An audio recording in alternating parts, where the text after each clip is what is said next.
सकता है। श्रावण महीने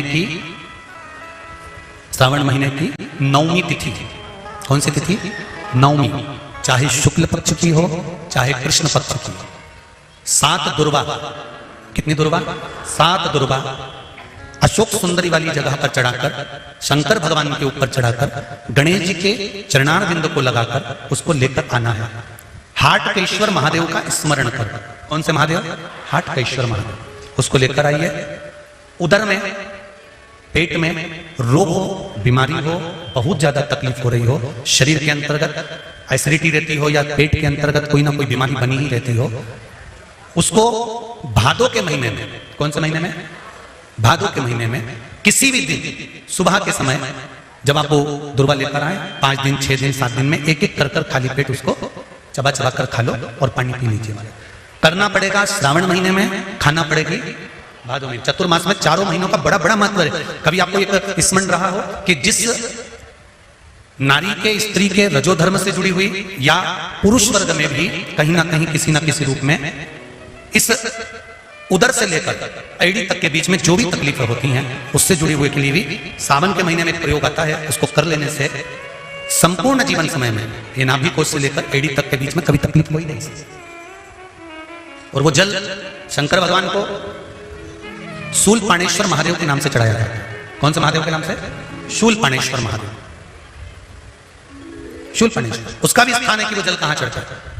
तो पहले तो नवमी तिथि का दुर्वा प्रयोग भगवान शंकर को समर्पित करते हुए, अशोक सुंदरी वाली जगह पर समर्पित करते हुए श्री गणेश जी महाराज को कहकर, आपको याद होगा जिस समय पर श्री गणेश जी महाराज कुबेर जी महाराज के घर में भोजन करने गए थे, सारा अन्न भगवान गणेश जी पा गए थे, तब शंकर भगवान ने दुर्वा भेजी थी। ये दुर्वा जब गणेश जी को भेजी गई थी तो वो औषधि के लिए भेजी गई थी कि गणेश जी ने ज्यादा पा लिया है तो शरीर में रोग ना हो जाए, पेट में कोई रोग ना हो जाए। तब शिव जी ने भेजी थी अशोक सुंदरी के माध्यम से। इस दुर्वा का प्रभाव रोग मुक्ति के लिए किया जाए। रोग दुर्वा महाराज। सती मैया कहती है शिव में क्या नहीं है, शंकर में क्या चीज की कमी है? आप बताओ कि शिव में कमी क्या कमी है शंकर भगवान?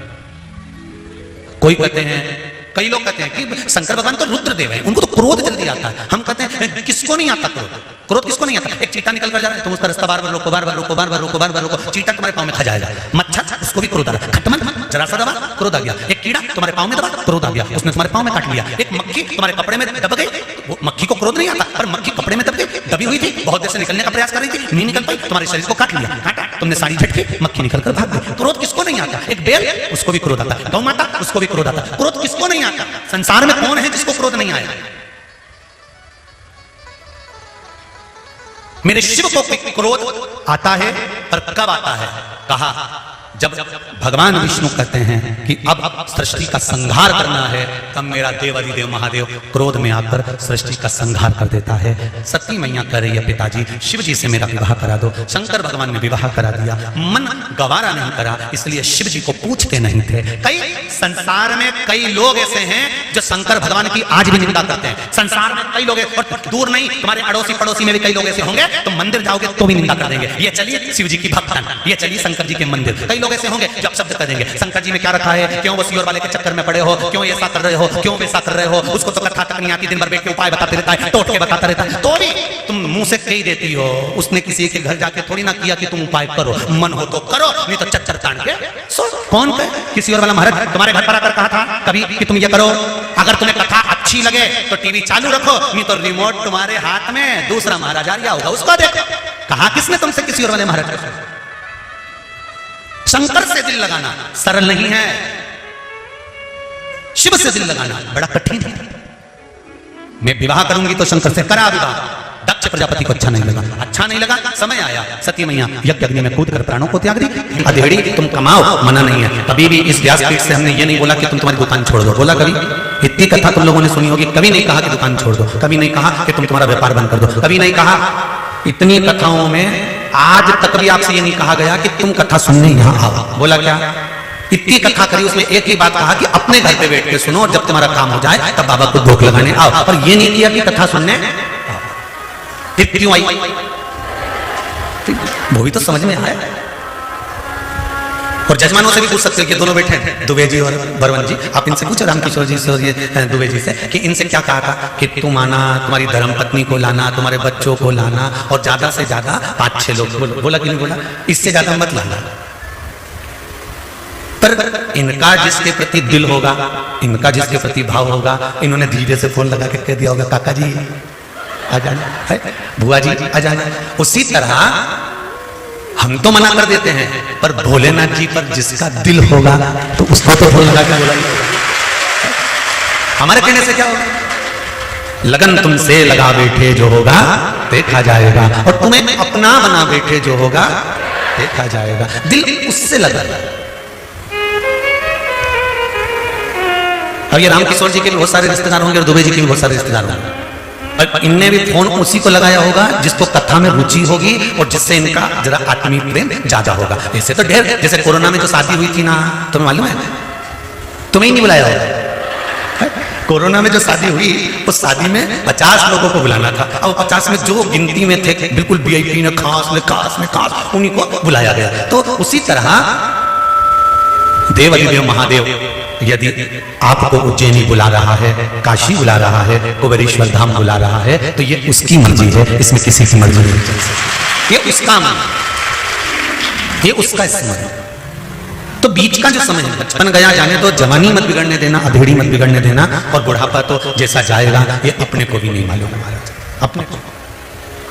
बचपन खेल में खोया, जवानी नींद भर सोया, बुढ़ापा देख कर रोया, सिराने मौत हंसती है। अपने बीच का जो समय है, हम बिल्कुल मना नहीं करते कि आप दुकान मत जाओ या व्यापार मत करो या व्यवसाय मत करो।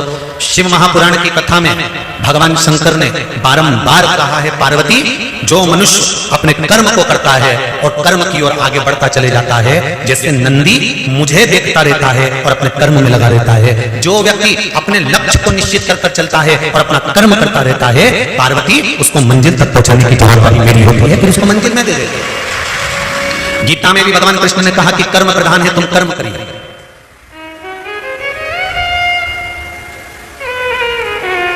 कर्म आपको करना है। एक गाड़ी चलाने वाला जो गाड़ी चलाता है ना, आगे बैठ के वो पीछे मुड़ के देखता है क्या? अरे जम के तो बोलो नहीं। साइड में देखेगा नहीं, इधर देखेगा नहीं। और जितनी सवारी इसमें पीछे बैठी हुई है ना, जितनी सवारी साइड में बैठी हुई है ना, ये तो केला छील के केला खा रहे, एप्पल खा रहे, मूंगफली छील के खा रहे, खूब प्रेम से बात करते करते जा रहे, गप्पे भी लगा रहे, एक दूसरे को कूट भी दिया पकड़ कर, गाड़ी के अंदर पानी भी ढोल दिया, शीशे में से देख भी रहे हैं, खिड़की भी खोल रहे हैं, बंद भी कर रहे हैं, बात भी कर रहे हैं, गप्पे भी लगा रहे हैं, खुश भी हो रहे हैं, रो भी रहे हैं, हंस भी रहे हैं, गा भी रहे हैं। ये जितने ड्राइवर के आसपास में बैठे हुए हैं, जितने ड्राइवर के पीछे बैठे हुए हैं, जितने पीछे की सीटों पर बैठे हुए हैं, जितने साइड की सीटों में बैठे हुए हैं, ये सब अपना अपना काम कर रहे हैं। अब ये मैसेज भी कर रहे हैं, ये मोबाइल भी चला रहे हैं, और ड्राइवर क्या कर रहा है? गाड़ी चला रहा है। अगर ड्राइवर मैसेज करेगा तो तुम मंजिल तक पहुंचोगे क्या? ड्राइवर मोबाइल चलाएगा तो मंजिल तक पहुंचोगे क्या? नहीं। ड्राइवर अगर बातें करेगा, गप्पे लगाएगा, इधर उधर देखेगा, तो मंजिल तक तो नहीं पहुंचोगे ना, वो यम के पास जरूर पहुंच जाओगे। ड्राइवर की दृष्टि सामने है और वो गियर पर गियर लगा रहा है, स्पीड ब्रेकर आकर गाड़ी भी रोक रहा है, चले जा रहा है, उसकी मंजिल सामने है, वो गाड़ी को दौड़ा रहा है, भगा रहा है, और मंजिल तक पहुंचना है तो दृष्टि सम्मुख में रखी है। उसी तरह शिव महापुराण की कथा कहती है, ये पूरा शरीर गाड़ी है, इसकी इंद्रियां इसके पहिए हैं, और मन रूपी ड्राइवर इसको चला रहा है। बस इस ड्राइवर को शंकर के सामने जाकर खड़ा कर दो तो मंजिल निश्चित हो जाता है। शिव के सम्मुख में ले जाकर खड़ा करो तो मंजिल तक पहुंच जाओगे। तेरा ही दिया मैंने खाया पिया है, तेरा शुक्रिया है, तेरा शुक्रिया है। भगवान के सम्मुख में, भगवान की चौखट पर इसकी दृष्टि है। कल कथा में आपने सुना था सुयशा, और वो सुयशा नंदी की धर्मपत्नी, नंदी को मंदिर में बिठाने के लिए, शिवालय में बिठाने के लिए, शंकर के दरवाजे पर बिठाने के लिए घोर तप करा उसने, शंकर जी की आराधना करी, शिव जी ने वर भी दे दिया, और वो सम्मुख में जाकर नंदी बैठ भी गया। पर नंदी से हमको सीखने को मिलता है कि भगवान के सम्मुख में उसकी दृष्टि है। मैंने सारे नजारे देख लिए, एक तेरा नजारा,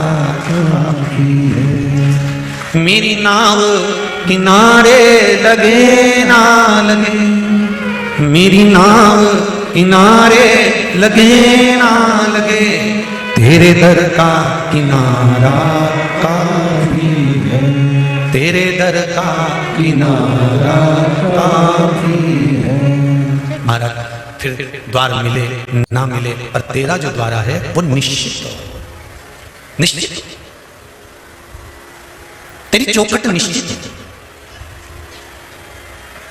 आज सावन का पहला सोमवार है, शंकर जी के मंदिर गए होगे, शिव जी पे एक लोटा जल कंकर शंकर पे भी तुमने यहां आकर भी चढ़ाया होगा।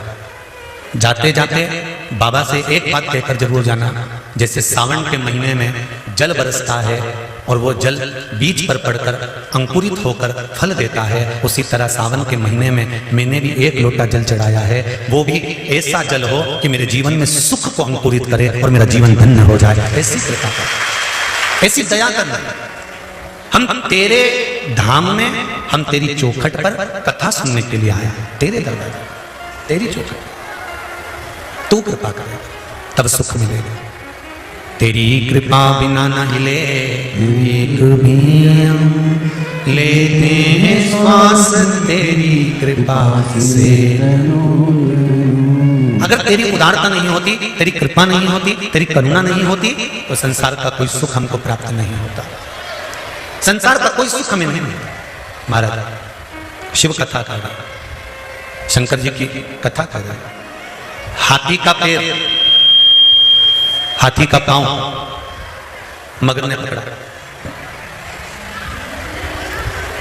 और जितने भी लोग पीछे खड़े हैं उनसे निवेदन है, आप लोग टीन शेड में चले जाओ। यहां से जितने भी लोग खड़े हुए हैं पानी में गीले नहीं हो, और शेड में जाकर बैठ जाओ, आराम से वहां बैठकर कथा सुनो। हाथी का पांव मगर ने पकड़ लिया, और हाथी का पांव जब मगर ने पकड़ा, हाथी का पैर जब मगर ने पकड़ा, उस पैर को पकड़कर मगर खींचता खींचता खींचता खींचता हाथी को लेकर पानी के अंदर जाने लगा। हाथी को खींचकर मगर हाथी को पानी के अंदर ले जाने लगा। जब पानी के अंदर मगर हाथी को खींचकर ले जाने लगा, पूरा परिवार हाथी के साथ था, पूरा परिवार था, और संपूर्ण परिवार, पूरा के पूरा परिवार हाथी के संग है, पूरा के पूरा परिवार हाथी के साथ है। पर हाथी का पांव छुड़ाने वाला कोई था क्या? नहीं। तब हाथी ने क्या करा? अंत समय प्रभु आना पड़ेगा, वचन दिया तो निभाना पड़ेगा। महाराज जब सारा की सारा परिवार देखता रहा, हाथी खींच कर मगर पानी की ओर लेकर चला गया, उस हाथी को अभिमान बहुत, उस हाथी को अहंकार बहुत। और हाथी को अहंकार किस चीज का था? हाथी को अभिमान किस चीज का था? हाथी को अभिमान था कि मेरे पास में बल बहुत है, मैं बहुत बड़ा हूं, बहुत विशाल हूं, मेरे पास में बल बहुत। हाथी को अभिमान इस चीज का था कि मेरे पास में बल बड़ा, मेरे पास में बहुत बल है, मैं बड़ा विद्वान हूं, मेरे पास में बहुत सारा, मेरा शरीर बड़ा विशाल है, बहुत प्रबल है, और मुझे कोई हरा नहीं सकता, और मेरा परिवार मेरे साथ में है। यह हाथी का अभिमान था, यह हाथी की अभिमतता थी, यह हाथी का अहंकार था। पर जब हाथी का पांव पकड़ा, और हाथी का पांव पकड़कर जब पानी के अंदर गया, जाने के बाद हाथी का पांव पकड़कर पानी में जाने के बाद पानी में हाथी धीरे धीरे धीरे धीरे धीरे धीरे समाने लगा, धीरे धीरे डूबने लगा। तब हाथी का पूरा शरीर पानी के अंदर चले गया, केवल हाथी की सूंड हाथी ने ऊपर कर ली, और उससे श्वास ले रहा था, वो भी धीरे धीरे धीरे धीरे पानी में जाता जा रहा था, थोड़ा सा ही बचा था। तब हाथी ने विचार कर लिया कि अब मुझे कुछ ना कुछ करना पड़ेगा, मेरा परिवार मेरा साथ नहीं दे रहा, मेरा कुटुंब मेरा साथ नहीं दे रहा, अब मृत्यु की घड़ी सामने आकर खड़ी हो गई है। तब उस हाथी ने क्या करा? तब परमात्मा को पुकारना। सुयशा ने जो मांगा था नंदी के लिए, वो सुयशा को मिल गया। देखिए शिव महापुराण की कथा कहती है, कल कथा में कहा था ध्यान लगाना और प्रार्थना करना, दोनों में एक भारी अंतर है। ध्यान लगाने में भगवान से डोरी बंध रही कि नहीं बंध रही पता नहीं है, पर प्रार्थना करने में दिल की बात हम देवाधिदेव महादेव से कह देते हैं, हृदय की बात। जवानी और अधेड़ी, जवानी में भी और अधेड़ी में भी ये जो मोड़ का समय होता है, बीच की जो घड़ी होती है, बीच का जो समय होता है, इस बीच के समय को हमें संवारना। कहते हैं ना ये बहुत बिगड़ रहा है। बिगड़ने से मतलब क्या है? क्या बचपन में कोई बिगड़ जाता है? बच्चा हाथ में है, गोदी में है, बच्चा बिगड़ेगा नहीं। अगर मार्ग भटकने का समय होता है ना, तो ये जो टर्निंग पॉइंट जो आता है, ये मोड़ जो आता है, इस मोड़ में व्यक्ति भटक जाता है। और सरल भाषा में समझ लीजिए, आप लोग गाड़ी से आए होंगे तो कहीं कहीं पर लिखा होता है अंधा मोड़। बोलो पढ़ा है कि नहीं पढ़ा? किस किसने पढ़ा जरा उनका? पढ़ा है ना सबने? क्या लिखा होता है? अंधा मोड़। अंधा मोड़ का मतलब है कि जब मोड़ आएगा तब व्यक्ति को दिखाई नहीं देगा। एक मोड़ तो ये आ गया कि मोड़ आए तो सावधानी रखो, मोड़ आए तो धीरे चलाओ। एक मोड़ हमारे यहाँ छोरा छोरी को भी बांधा जाता है। अब अरे बोलो जम के जरा, शादी में सिर पे मोड़ बांधते कि नहीं बांधते? तो मोड़ क्यों बांधा जाता है? मोड़ बांधने का कारण क्या है? क्योंकि गाड़ी चलाने वाले के लिए भी कहा जाता है कि मोड़ पर थोड़ा ध्यान रखना। अभी तक तुम्हें घर का ध्यान नहीं था, अभी तक तुम्हें परिवार का ध्यान नहीं था, अभी तक तुम्हें कुटुंब कबीले का ध्यान नहीं था। अब तुम्हारे सिर पर जब से मोड़ बंध गया, तब से तुम्हारी जिंदगी का भी टर्न पॉइंट आ गया। अब मोड़ तुम्हारे सिर पर आकर खड़ा हो गया है, इसलिए परिवार का ध्यान रखना अब तुम्हारी जवाबदारी है।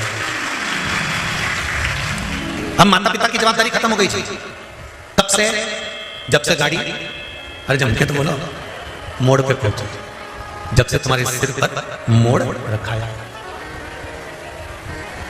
जब से तुम्हारे सिर पर मोड़ रखाया, तब से वो तुम्हारा टर्निंग पॉइंट, तुम्हारा गाड़ी का मोड़। महाराज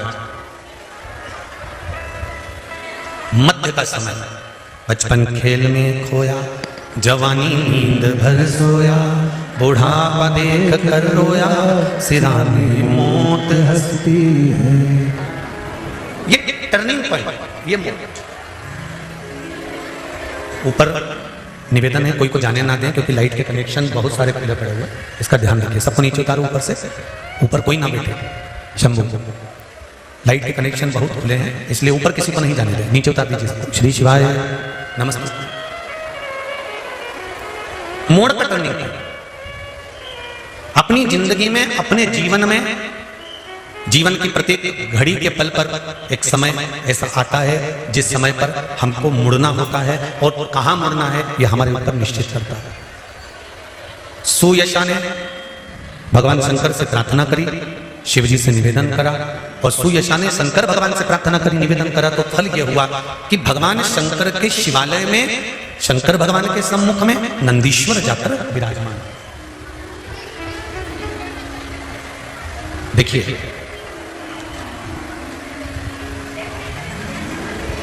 बचपन में गोदड़ी गंदी करोगे तो मां धो देगी। अरे बोलो तो जमके, सही है। बचपन में अगर गोदड़ी गंदी करोगे तो मां, बोलो जमके जरा, मां धो देगी।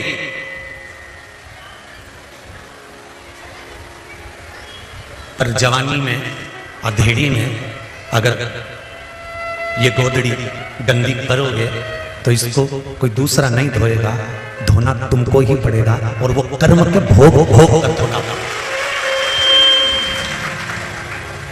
बचपन की गोदड़ी को मां धो सकती है, बचपन की गोदड़ी को पिता धो सकता है, पर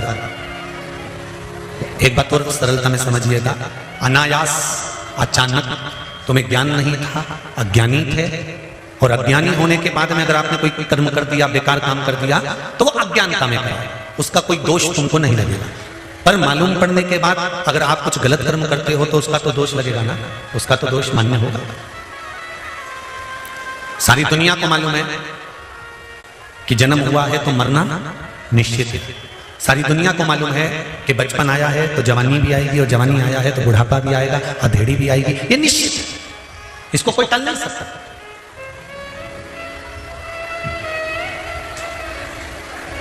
सारी दुनिया को मालूम है कि बचपन आया है तो जवानी भी आएगी, जवानी आई है तो अधेड़ी भी आएगी, अधेड़ी आई है तो बुढ़ापा भी आएगा। प्रत्येक संसार में जन्म लेने वाले मनुष्य को, बच्चे से बच्चा, छोटे से छोटा व्यक्ति को भी ये ज्ञान है कि एक ना एक दिन मरना है, पर किसी को यह मालूम है कि कब मरना है।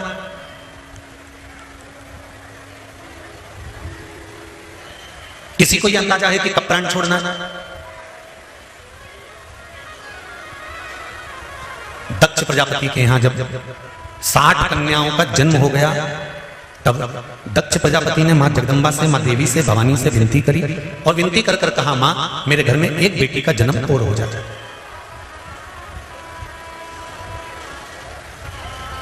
मेरे घर में एक बेटी और जन्म ले। मां देवी ने कहा, बेटी कहां जन्म लेने जाएगी और कहां मैं बेटी ढूंढने जाऊंगा? दक्ष प्रजापति तेरे घर में स्वयं में आद्य शक्ति दुर्गा भवानी तेरे घर में बेटी के रूप में जन्म ले, और सती के रूप में दक्ष प्रजापति के घर में माता पार्वती का स्वरूप जो था सती के रूप में जन्म ले। अब सती मैया प्रकट हो गई। सती मैया जब धीरे धीरे धीरे धीरे धीरे धीरे अवस्था हुई और माता सती ने जब अपनी युवानी अवस्था धारण करी, जब माता सती कुछ अवस्था बड़े हो जाती हैं, कुछ तरुणाई अवस्था में माता आ जाती हैं, तब माता ने एक दिन अपनी मां प्रसूति से एक प्रश्न किया।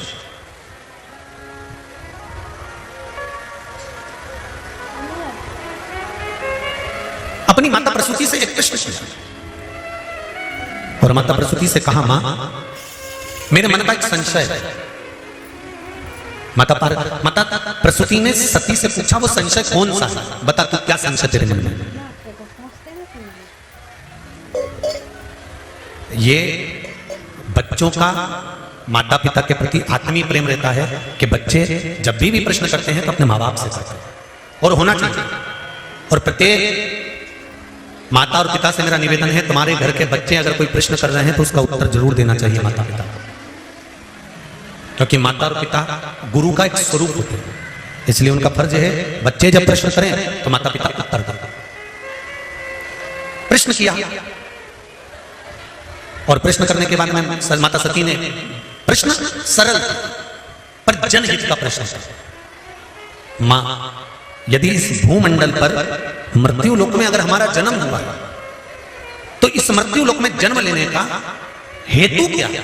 इस मृत्यु लोक में जन्म लेने का कारण क्या है? हम क्यों जन्म लेते हैं? हमारा जन्म का कारण है। कहा प्रसूति मां बोली, सती प्रसूति की सबसे छोटी लड़की थी और घर का जो छोटा मनक होता है, घर का जो छोटा बेटा होता है, घर की जो छोटी बेटी होती है, घर की जो छोटी संतान होती है, माता पिता का जो प्रेम होता है वो छोटे के प्रति जरा ज्यादा होता है।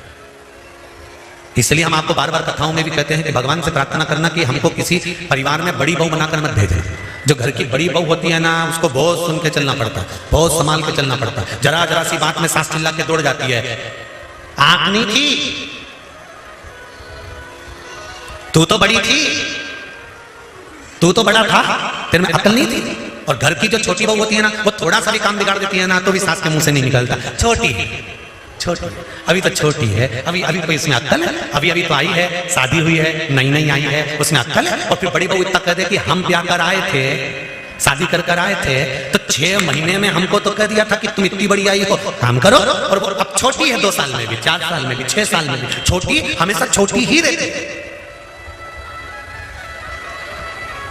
छोटी हमेशा छोटी है और बड़ी हमेशा बड़ी ही रहती है। वो कोई भी काम अगर बात अगर कुछ भी जरा से भी मेहमान ज्यादा आ गए ना तो कहा किसे जाता है, तू तो बड़ी थी ना, कम से कम पहले तुझको आना चाहिए। उसकी नींद नहीं खुली, वो तो छोटी थी, पर तू तो समझदार थी, तू तो बड़ी थी, तू आ जाती ना उतर कर। जितनी भी जीजियां कथा सुन रही ना, भगवान से प्रार्थना कर लेना, बोले ना अगली बार हमको छोटा बना कर भेज दे, बड़ा नहीं। छोटे बनने में फायदा है, बड़े बनने में कोई फायदा नहीं है। ऐसा बड़ा बनना तो बड़ा बड़ा बेकार काम है। कोई हमसे पूछे ना तो हम तो स्पष्ट कह दें जिंदगी में कि कभी बड़े मत बनना। ट्रेन में सफर भी करो और बाथरूम भी जाओ ना तो 4 वीडियो बनाने वाले मिल जाते हैं कि महाराज गए तो फोटो खींचे थे। अब ये स्थिति पंडित जी सत्य कह रहे हैं महाराज। अगर छोटे हो ना, कहां जा रहे हो, कहां आ रहे हो, क्या कर रहे हो, क्या बोल रहे हो, कोई मतलब नहीं रहता। पर जब आप बड़े बनते चले जाते हैं तो आप क्या बोल रहे हो, किसके लिए बोल रहे हो, कैसे बोल रहे हो, आपने क्या बोला, वो सारी चीजें निकाल के रख ली जाती है कि कैसे बोला, क्यों बोला, किसके लिए बोला, कहां खड़े थे, कहीं ठेले पे खड़े होकर हाथ ठेले पर चाउमीन तो नहीं खा रहे थे, कहीं पानी पतासा तो नहीं खा रहे थे। बड़े जब बन जाते हैं तो बड़ा ध्यान रखना, पर छोटे में कोई ध्यान रखना है क्या? नहीं। शिव महापुराण की कथा कर रही है, जब तक तुम छोटे हो तुम्हारी गोदड़ी अगर गंदी भी कर दोगे तो उसको मां जम के बोलो जरा धो देगी। अगर बचपन में गोदड़ी गंदी करी तो मां धो देती है, पर जवानी में अधेड़ी में अगर कोई शरीर गंदा हो गया, ये गोदड़ी गंदी हो गई तो इसको मां नहीं धो सकती, इस गोदड़ी को तो फिर हमें खुद को धोना पड़ेगा। क्योंकि बच्चा जब बड़ा हो जाता है तो मां भी कह देती है थप्पड़ मार के, इतना बड़ा हो गया अभी भी गंदगी कर रहा है, चल अपने कपड़े खुद धो। बोलो सही है कि गलत है? उठा अपनी पैंट धो के ला, उठा अपना चड्डा धो कर ला, उठा अपना शर्ट धो के ला। अब तो तू बड़ा हो गया, अपने कपड़े तो खुद धो सकता है। जब छोटे थे तब मां धोती थी, जब बड़े हो गए और अगर कपड़ा गंदा हो गया, गोदड़ी गंदी हो गई तो उसको कोई नहीं धोएगा, धोना तुमको पड़ेगा। उसी तरह बचपन का किया गया कर्म भगवान माफ कर सकता है, पर जवानी और अधेड़ी में किए गए कर्म को भगवान माफ नहीं करता, उसे भोगना ही पड़ता। जवानी और अधेड़ी में किए गए कर्म को कोई दूसरा नहीं भोगेगा, भोगना अपने को पड़ेगा। इसलिए बार बार कहते हैं मत बुरे कर्म कर वरना पछताएगा, भगवान की आंखों से तू बच नहीं पाएगा, तू बच नहीं पाएगा। अरे ओ अज्ञानी मत करना दानी, अरे ओ अज्ञानी मत करना दानी। तेरे कर्म का फल भी तू ही पाएगा, जैसा किया तूने तेरे आगे आएगा। मत बुरे कर्म कर बंदे, मत बुरे कर्म कर बंदे, वरना पछताएगा, भगवान की आंखों से तू बच नहीं पाएगा, तू बच नहीं पाएगा। बड़ा मुश्किल है,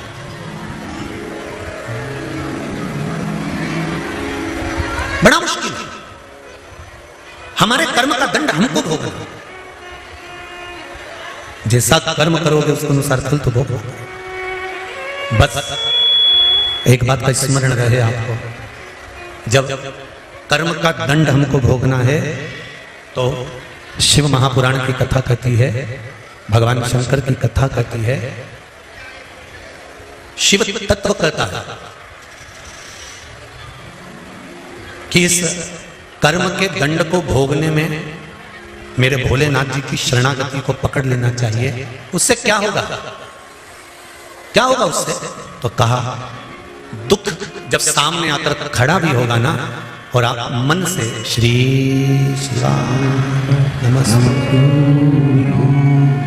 दुख सामने आकर खड़ा हो गया और आपने अगर मंत्र का स्मरण करा है, पंचाक्षर मंत्र नमः शिवाय, षडाक्षर मंत्र ओम नमः शिवाय, श्री शिवाय नमस्तुभ्यम, राम नाम कृष्ण नाम द्वादशाक्षर मंत्र ओम नमो भगवते वासुदेवाय। तुम राम जप रहे हो, तुम कृष्ण जप रहे हो, तुम शिव जप रहे हो, तुम श्री शिवाय नमस्तुभ्यम जप रहे हो, तुम जिस शंकर का स्मरण कर रहे हो, राम और कृष्ण का स्मरण कर रहे हो, तुम्हारा दुख अगर भारी भी है तो उस मंत्र के जाप से थोड़ा सा कम हो जाता है। जैसे हाथी का पांव मगर ने पकड़ा, पांव खींचकर पानी में ले गया, हाथी डूब रहा है, परिवार खड़ा देख रहा है, रो रहा है, चिल्ला रहा है, चीख रहा है, पर हाथी को लगा वैसे काम नहीं चलेगा, अपने कर्म का दंड अपने को भोगना है। तब हाथी ने भगवान को बुलाना प्रारंभ करा और परमात्मा आए कि नहीं आए? आए ना, दौड़ प्रार्थना स्वीकार करो, प्रार्थना स्वीकार करो। और जब बैठो प्रार्थना स्वीकार करो, दिल की बात हम जब भगवान से कहते हैं तो भगवान उसको स्वीकार करते, भगवान उसको स्वीकार करेगा।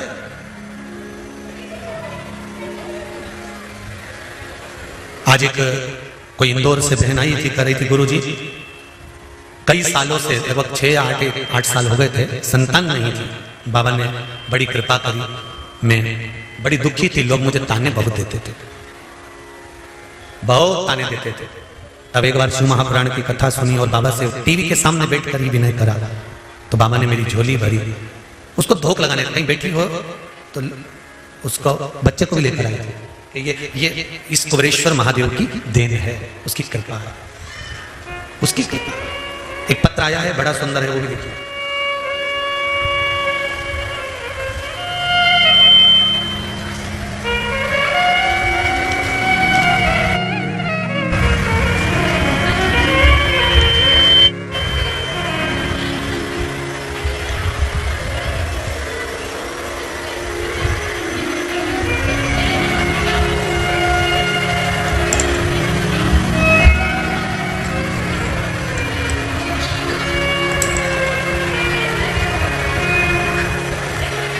कीर्ति कृष्णकांत जी वाजपेयी, कोथल कुंड, भैंसदेही, जिला बैतूल।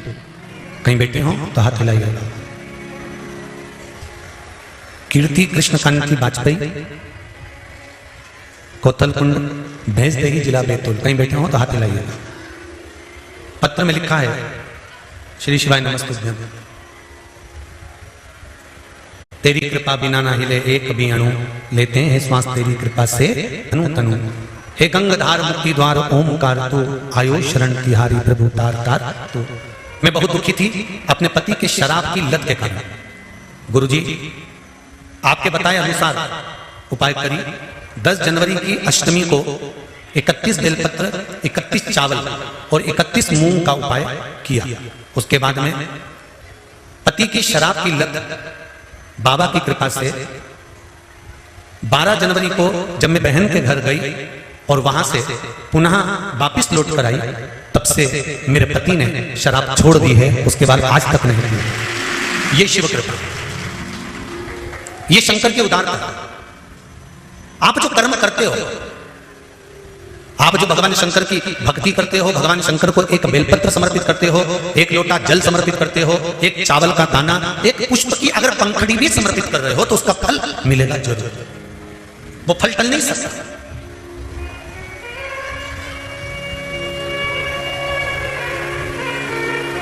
छब्बीस जुलाई को श्रावण महीने की क्या है, शिवरात्रि।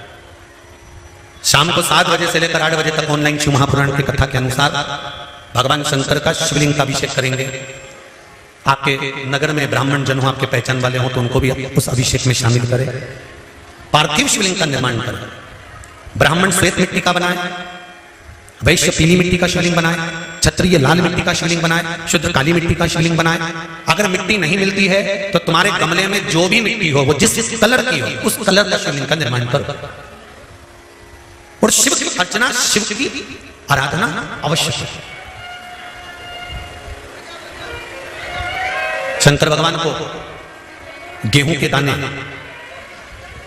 21, कमलगट्टे 5, चावल के दाने, आखा चावल जानते हो आप लोग, पूरा चावल 108, काली मिर्च 21, काली तिल 1 चुटकी, धतूरा 1, बेलपत्र 7 पत्ते, 7 नग, शमी के पत्र 7, पुष्प फूल और गुलाब के फूल मिल जाएं तो 7 नग।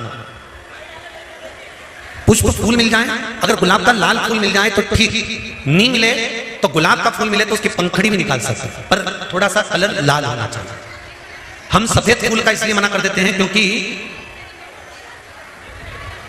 जिस समय पर ब्रह्मा जी शिवलिंग का छोर का पता करने गए थे, उस समय पर केतकी के फूल को साथ में लेकर आ गए थे।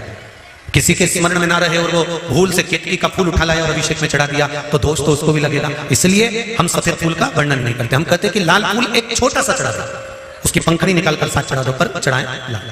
हाँ, अगर केतकी को पहचानते हो तो फिर सफेद भी चढ़ा सकते हो, पर केतकी का मत चढ़ा। महाराज गुलाब का पुष्प 7 और अभिषेक की सामग्री दूध, दही, शहद, घी, शक्कर, इत्र, चंदन, 3 गोल सुपारी। गोल सुपारी एक गणेश जी, एक गोरा जी बनाने के लिए, एक संकल्प छोड़ने के लिए। हरोली, चावल, मोली, कपूर, 2 घी के दीप, 1 दिया पूजन के समय पर प्रज्वलित करने के लिए, 1 दीप से भगवान की आरती करना। जनेऊ, काली मिट्टी या पीली मिट्टी या लाल मिट्टी या सफेद मिट्टी शिवलिंग का निर्माण करना। जिस समय 7 बजे हम लोग अभिषेक करने बैठे हैं 26 तारीख को, उससे पहले शिवलिंग का निर्माण थाली के अंदर करके रख दो। और किस भाव से करना? जिस भाव से माता सती ने और माता पार्वती ने शंकर भगवान को अपना बनाने के लिए, अपनी कार्य सिद्धि के लिए नंदीश्वर की धर्मपत्नी सुयशा ने भी जो शिवरात्रि का स्मरण करा है सावन महीने की, भगवान शंकर की बहुएं बल्ली देवी और देवसेना ने भी श्रावण महीने की शिवरात्रि का स्मरण करा है। भगवान श्री गणेश जी महाराज की धर्मपत्नी रिद्धि और सिद्धि ने भी श्रावण महीने की शिवरात्रि की पूजन करी है। माता पार्वती और माता सती ने भी श्रावण महीने की पूजन आराधना करी है। माता गंगा ने भी श्रावण महीने की पूजन आराधना करी है। तो क्यों नहीं हम श्रावण महीने की शिवरात्रि का स्मरण करें और अपने मन की कामना के लिए बाबा से विनय कर कर, बाबा से विनती कर कर उस सुख को पाएंगे। भगवान से सती मैया तरुणी अवस्था में अपनी माता से प्रश्न करती है और माता उत्तर पर उत्तर देते हैं। माता सती ने एक प्रश्न और करा, मां इस शरीर का अंत कब का है? प्रसूति का उत्तर है, प्रसूति का उत्तर इस शरीर का अंत कब है? तो माता प्रसूति ने कहा, जन्म का समय निश्चित हो सकता है पर मृत्यु का कोई समय निश्चित नहीं हो सकता। मां कहती है, सुनो पुत्री, जैसे एक आज के बच्चों को और पहले के समय में, आज के समय में जो पेन आता है ना, ये प्लास्टिक से ढका होता है, इसके अंदर कितनी शाई है ये हमको नहीं दिखती। दिखती है क्या? नहीं। पर पहले के समय में जो पेन आता था, उस पेन में कितनी शाई होती थी, कितनी कम हो जाती थी, वो हमको दिखती थी। तो लिखने वाला जब परीक्षा हॉल में लिखने बैठता था ना, तो अंदाजे से पेन लेकर जाता था कि मेरा ये पेन यहाँ खत्म होने वाला है। तो देख लिया उसने, कितनी सी शाई बची है, लिखना चालू कर, फिर देखा शाई थोड़ी सी बची है, फिर देखा शाई थोड़ी सी बची है। पहले के समय में दुनिया के लोगों को मालूम था कि बचपन जाएगा, जवानी आएगी, जवानी जाएगी, अधेड़ी आएगी, अधेड़ी जाएगी, बुढ़ापा आएगा। पहले के समय में लोगों को मालूम था कि ये 100 साल जिएगा और 100 साल के बाद मरेगा। पहले के समय के लोगों को मालूम था कि शाई कितनी रह गई, कलम में कितनी शाई रह गई। पहले के लोगों को मालूम था कि अभी इतनी श्वास रह गई है, अभी इतना शरीर और रह गया, अभी इतने साल और ये नौकरी पर रहेगा, अभी इतने साल और ये काम करेगा। तो पहले के लोगों को मालूम था कि 100 साल तक ये जिएगा, मतलब इसमें इतनी शाई रह गई है। तो वो लिखता जाता, लिखता जाता, लिखता जाता, लिखता जाता। तो आज के समय में प्लास्टिक के पेन के अंदर शाई भर दी जाती है और वो शाई हमको नजर नहीं आती है, कब कब खत्म हो जाती है, लिखते लिखते कब समाप्त हो गया तो पेन बदलना पड़ता है। उसी तरह मेरे शिव की कथा कहती है, ये कली युग में, कली काल में व्यक्ति को मालूम नहीं रहता कि कौन सी श्वास आखिरी है, कब शाई खत्म हो गई, कब पेन को फेंकना पड़ जाए, ये जीवन का कोई भरोसा नहीं। इसलिए ध्यान रखना, पेन को हर कहीं मत चल। आप सब माताएं बड़ी बड़ी चतुर चतुर बैठी हैं, आपका बच्चा अगर ABCD लिखे या आ बा का दा लिखे तो तुम खुश होती हो कि नहीं होती? अरे बोलो तो जम के, होती हो ना? बच्चा काम की चीज लिख रहा है और बच्चा पेन उठा के कॉपी को, अरे बोलो तो जम के, गोदे जाए गोदे जाए गोदे जाए, बेमतलब का चलाए जाए चलाए जाए चलाए जाए, तो तुम क्या करोगी? पागल हो गया? चल पेन दे, पूरी कॉपी बेकार कर दी, पूरी कॉपी बेकार कर दी, चलो पेन छोड़ो। समझदार मां शाई खत्म नहीं होने देती और कॉपी का पेज गंदा नहीं होने देती, खराब नहीं होने देती। इसलिए बच्चे को कहती आ लिख, बा लिख, ए लिख, बी लिख, सी लिख, मना नहीं है, पर कॉपी को यूं ही बर्बाद करेगा तो मां बर्बाद नहीं होने देगी। उसी तरह संत भी ऐसे ही होते हैं। जब हम अपनी जिंदगी, बचपन, जवानी, अधेड़ी, बुढ़ापा यूं ही गोद गोद के बर्बाद करना चालू कर देते हैं, खाने में, पीने में, सोने में बर्बाद करने लगते हैं, घूमने फिरने में बर्बाद करने लगते हैं, तो कोई सतगुरु आता है जो तुम्हारा हाथ पकड़ कर कहता है इसको बर्बाद मत करो, हाथ में एक माला पकड़ो, शंकर का गुणगान करो, भगवान की अविरल भक्ति में डूबो, तो ये जिंदगी सार्थक होगी। संत भी तुम्हें बेकार होने से रोक देते, सतगुरु भी तुम्हें बेकार होने से रोक देते। अकाल मृत्यु वो मरे जो काम करे चंडाल का, काल उसका क्या बिगाड़े जो भक्त हो महाकाल। शिव की आराधना करो, राम की आराधना करो, कृष्ण की आराधना करो, भगवान की आराधना करो, भगवान की अविरल भक्ति में डूबो। बचपन गया जाने दो, जवानी गई जाने दो, अधेड़ी गई जाने दो, और बुढ़ापा मत बिगड़ने देना। अगर बुढ़ापा बिगड़ गया तो जिंदगी नरक पड़ जाएगी। इसलिए थोड़ा सा जीवन को संवारने का प्रयास करो।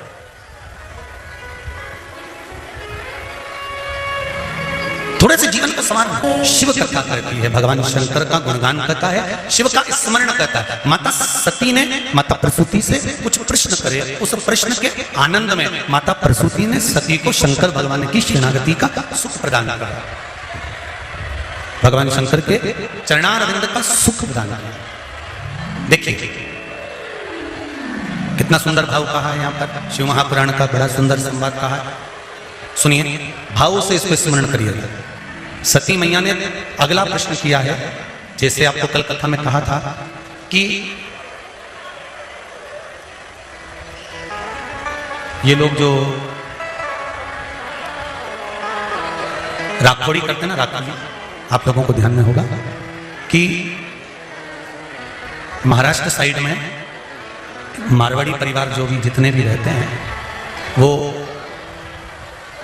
ऐसे पैकेट बना लेते हैं लाखोड़ी के, मतलब दाने गिन गिन के 1000, 100, लाख, चावल का दाना हुआ, चाहे दाल हुई, चाहे मूंगफली का दाना हुआ, चाहे वो अनेक बहुत सारी चीजों की लाखोड़ी करते हैं।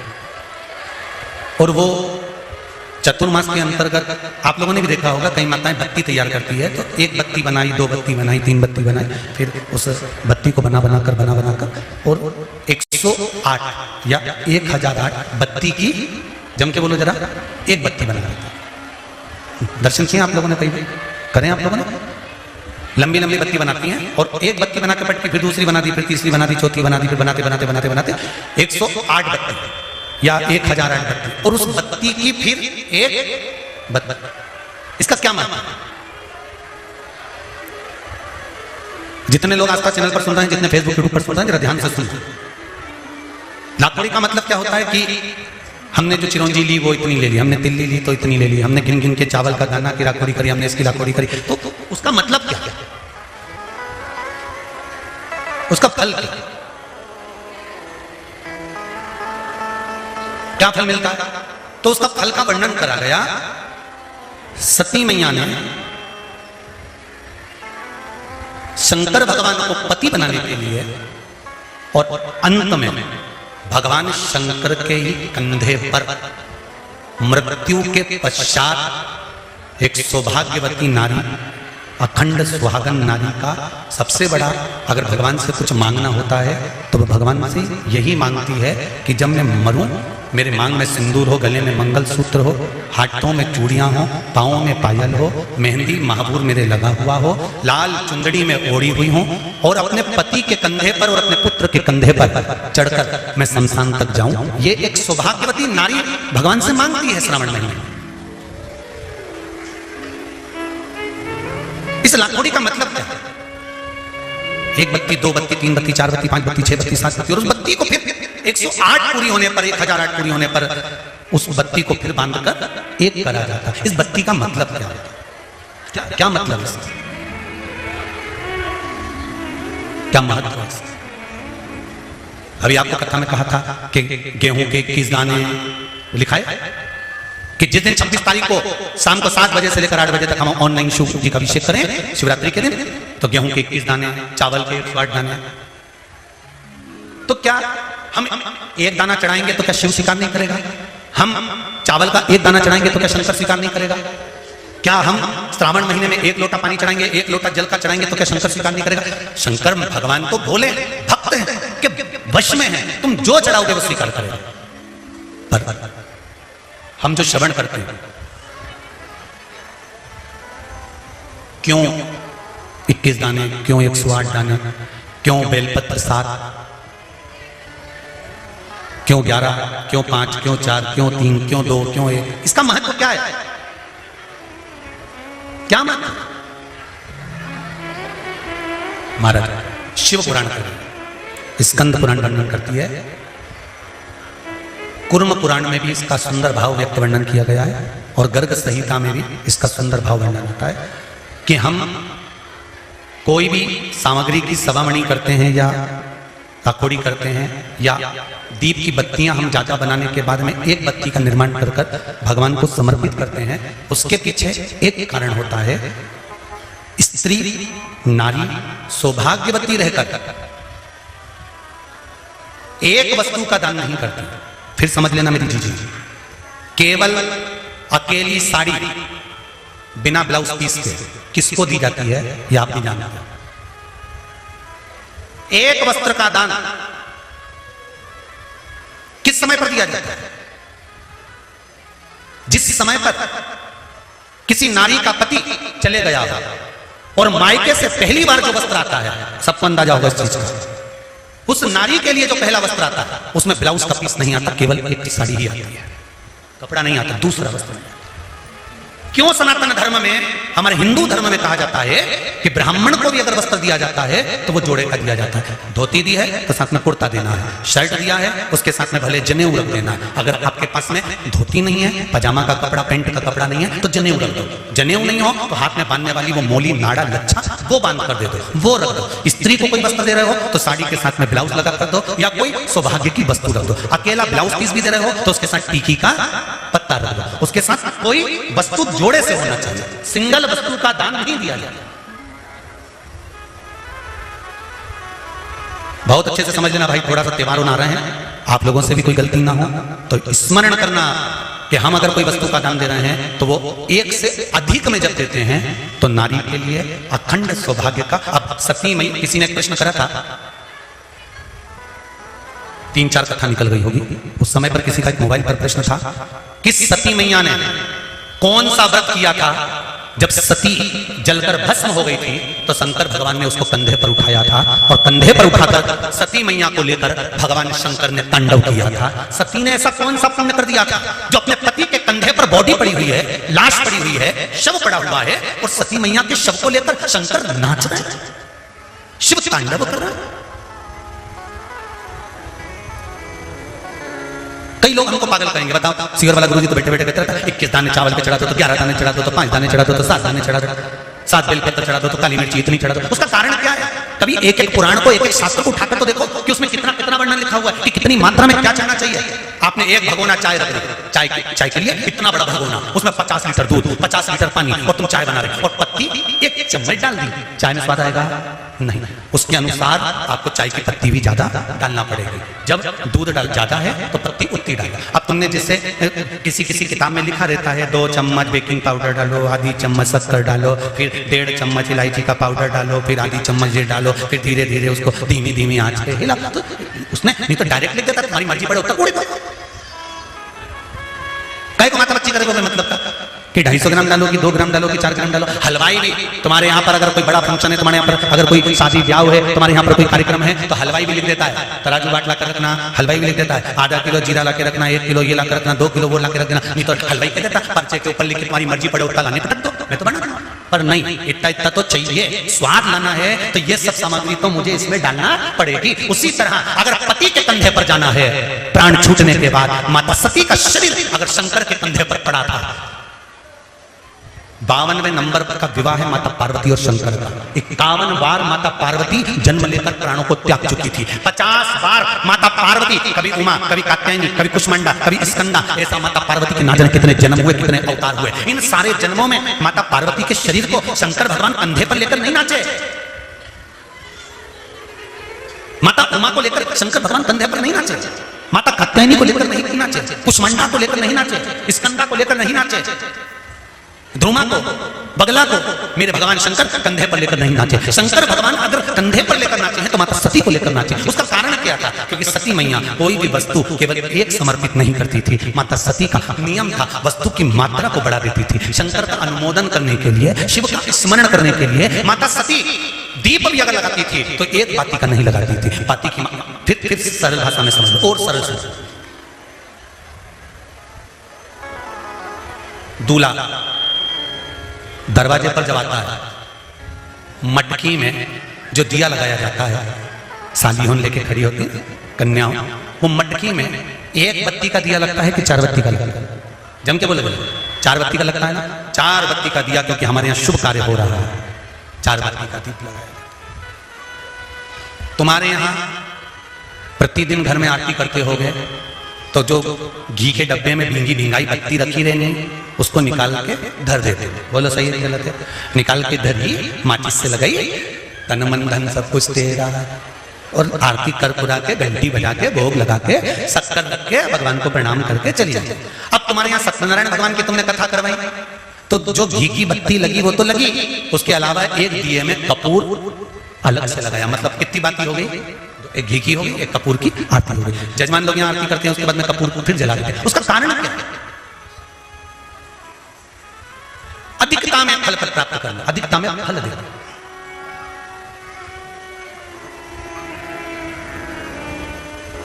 साल, 2 साल, 4 साल, 6 साल में आप भी प्रयास करा करो, पतली पतली बत्ती बनाकर 108 दिन तक घी में जब उसको पूरी बांध लो, घी में भिगो कर रख लो। कोई घर में विशेष कार्य हुआ या कहीं तीर्थ गए, कहीं गंगा जी के घाट पर गए, सरयू, मंदाकिनी, नर्मदा, गोदावरी, क्षिप्रा आदि आदि के घाट पर गए तो उस बत्ती को प्रकट कर कर जलाकर रख दिया। क्या होता है उससे? माता सती ने कौन सा पुण्य करा था जो शंकर भगवान के कंधे पर शव पड़ा हुआ था और शंकर नाच रहे थे? वो सती का पुण्य था कि वो कभी एक सामग्री से शिव को प्रसन्न नहीं करती थी, बहुता में देकर शंकर को रिझाती थी। इसलिए शिव ने उसको अखंडता प्रदान की। शंकर भगवान ने अखंडता दी है उसको, अखंडता।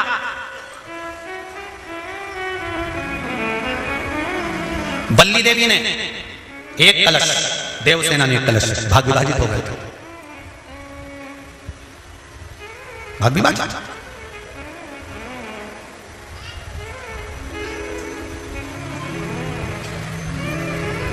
आधा भाग भगवान को चाहिए पूर्णता। फिर निवेदन करेंगे। अब एक प्रश्न और खड़ा हो जाता है, ध्यान दीजिएगा जरा।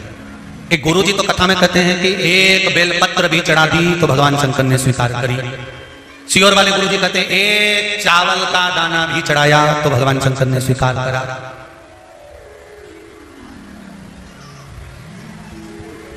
इसका क्या भाव है? इसका क्या भाव, इसका क्या महत्व है? तो वो भी समझ लेना जरा अच्छे से, बहुत ध्यान से समझ में। बाती शंकर जी के मंदिर के बाहर लगाई है। कहां लगाई है? मंदिर के बाहर। कपड़े दान करे मंदिर के बाहर। पंडित जी जब मंत्र बोलते हैं तो कहते हैं एक बेलपत्रम, एक बेलपत्र मात्र, एक चावल का दाना। सियोर वाला महाराज भी कहता है कि एक चावल का दाना शंकर भगवान को समर्पित कर दो, एक बेलपत्र समर्पित कर दो, एक लोटा जल समर्पित कर दो, एक फूल की मात्र एक पंखड़ी भी चलाई तो भगवान शंकर इसको स्वीकार करेंगे। इसका महत्व क्या है? तो लिंग पुराण में लिखा है जब शंकर भगवान पर, शिवलिंग पर कोई एक वस्तु भी समर्पित होती है तो वहां शंकर जी का नाम बदल जाता है और शिव जी का नाम लक्षेश्वर महादेव हो जाता है। कौन से महादेव हो जाते हैं? लक्षेश्वर। शंकर भगवान को जब एक चावल का दाना, एक वस्तु, एक सामग्री शिव को समर्पित करी जाती है, वहां शंकर लक्षेश्वर महादेव हो जाते हैं। लक्षेश्वर का मतलब क्या होता है कि एक बेलपत्र समर्पित करी तो शंकर भगवान ने उस बेलपत्र को 1 लाख बार स्वीकार कर लिया। एक चावल के दाने को 1 लाख बार स्वीकार कर लिया। शंकर भगवान लक्षेश्वर महादेव बन गए। लाखों की संख्या में शंकर भगवान के स्वरूप वहां पर प्रकट कर गए।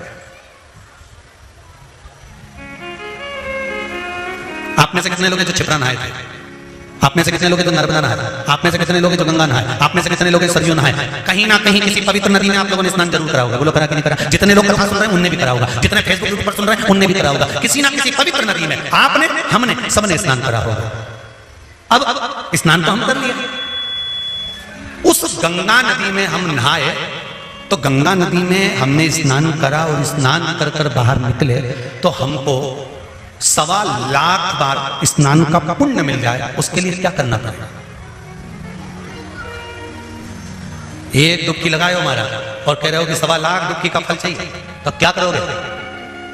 1.25 लाख डुबकी का फल पाने के लिए क्या करना पड़ेगा? केवल एक काम, जिस पवित्र नदी का स्नान कर रहे हो उस पवित्र नदी की बालू का, बालू मतलब रेत का, बालू का शिवलिंग का निर्माण करना, उसका पूजन करना, पूजन कर कर जो बत्ती जोड़कर 108 बत्ती बनाई है, पूजन कर कर एक दिए में वो बत्ती, उस जो बालू का शिवलिंग बनाया है, पार्थिव शिवलिंग का निर्माण करा है, जो तुमने किसी गंगा, सरयू, नर्मदा, क्षिप्रा, मंदाकिनी, नर्मदा आदि पवित्र नदियों के तट पर स्नान करते समय तुमने जो शिवलिंग बनाकर पूजन करा है उसके सामने वो बाती को जला देना, उसी से आरती उतार लेना, वो बाती वहां लगाकर छोड़ देना और छोड़ने के बाद उस शिवलिंग का फिर विसर्जन कर देना। विसर्जन कर कर उसी जल को अपने ऊपर छींट लेना। 1.25 लाख डुबकी का फल एक ही क्षण में प्राप्त होता है।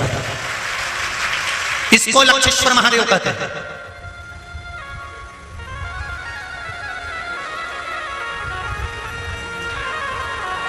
इसको लक्षेश्वर महादेव कहते हैं। महाराज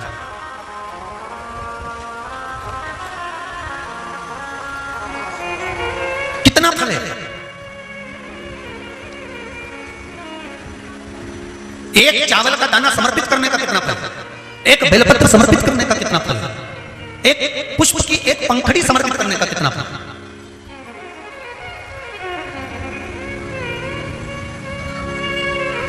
और समझ लो, ब्राह्मण को हम दक्षिणा देते हैं,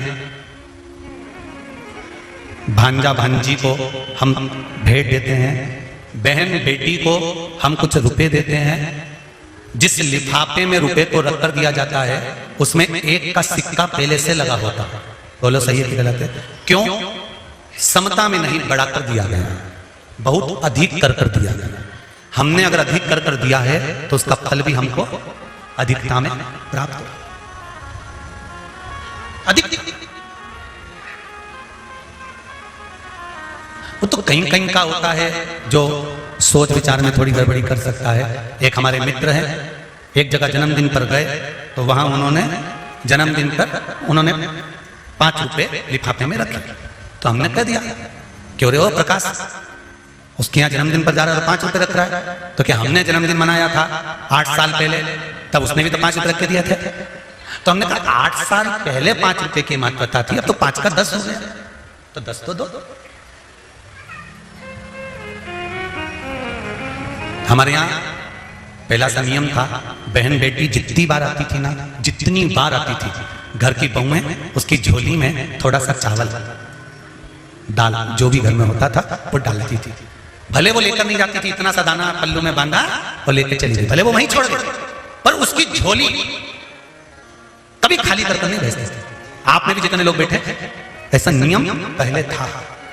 अब आज का जमाना तो बड़ा विचित्र हो गया कि बहन बेटी से आस लगाकर बैठते हैं। जैसे ही आई तो पहले सोचते हैं राखी पे कितने भतीजों के कपड़े लेके आई है, कितने भाई के कपड़े लेकर आई है। अब तो आस लगाकर बैठते हैं कि ये लाई हो। और भाई और भाभी को बहन से आस नहीं लगाना चाहिए, भाई और भाभी को तो बहन लेकर आए चाहे ना आए। फर्ज हमारा है कि हमारे दरवाजे से हमारी बहन बेटी खाली ना जाए, तो हमारा दरवाजा भी कभी खाली नहीं होगा।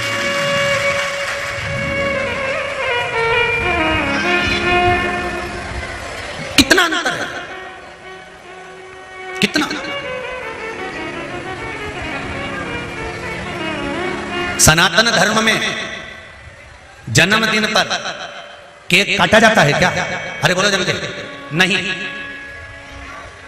सनातन धर्म में जन्मदिन पर केक नहीं काटा जाता। सनातन धर्म और ये आज के जो ये पाश्चात्य पद्धति चल रही है, केक पहले काटो फिर बांटो, ये काटो और बांटो, ये सनातन धर्म की पहचान नहीं है। सनातन धर्म काट कर बांटना नहीं जानता, सनातन धर्म जोड़कर बांटना जानता है। पहले जन्मदिन मनता था तो बूंदी छटती थी, नुकती बूंदी, उसके दाने अलग अलग रहते थे। सनातन धर्म के लोग बांध कर बांटते हैं। बूंदी छटती थी, आटा सिकता था, बिखरा रहता था, दूध का छींटा देकर उसको लड्डू बनाकर बांध कर फिर दुनिया के लोगों को बांटा जाता था। सनातन धर्म में जन्मदिन बांध कर बांटते हैं और पाश्चात्य पद्धति में जन्मदिन काट कर फिर बांटते हैं। हमारा सनातन धर्म काट कर बांटने को नहीं कहता, हमारा सनातन धर्म बांध कर एक तत्व में बांध दो, सबको एक लक्ष्य में बांध दो, एक आनंद में बांध दो और फिर बांध कर उसका दान दो। अर्थात जिंदगी के हर आनंद को बांधने का प्रयास करो और उस आनंद को दूसरों को देने का भी प्रयास करो। दूसरों को शंभु शरणे मांगू घड़ी रे घड़ी, दुख काटो दया करी निदर्शन आओ, दया करी निदर्शन आओ। हमारा सनातन धर्म काट कर बांटने का नहीं कहता, काट कर बांटने का वर्णन नहीं करता। हमारा सनातन धर्म बांधना फिर बांटना, बांधो फिर बांटो। बोल लक्षेश्वर महादेव की जय, कुबेरेश्वर महादेव की जय। तो माता सती के शव को शंकर भगवान ने अपने कंधे पर उठाया। उसको उठाने का कारण क्यों? किस लिए? ऐसा वो कहते ना, कौन सा पुण्य, वो कहे ना, ऐसा कौन सा पुण्य किया गोरा, शिव तेरे दर पे आते हैं, शिव तेरे दर पे आते हैं, भोला तेरे दर पे आते हैं। ऐसा कौन सा पुण्य किया गोरा, भोले दौड़े चले आते हैं। वो पुण्य कौन सा है, वो आनंद कौन सा है, वो सुख कौन सा है, कौन सा पुण्य है? और वो पुण्य कोई दूसरा नहीं है। मेरा निवेदन रहेगा सौभाग्यवती माताओं से, आप शंकर भगवान की जब आराधना करती हैं, शिव जी को जब स्मरण करती हैं, तो बाबा से जब विनती करती हैं कि हमारा सौभाग्य अखंड करना, तब बाबा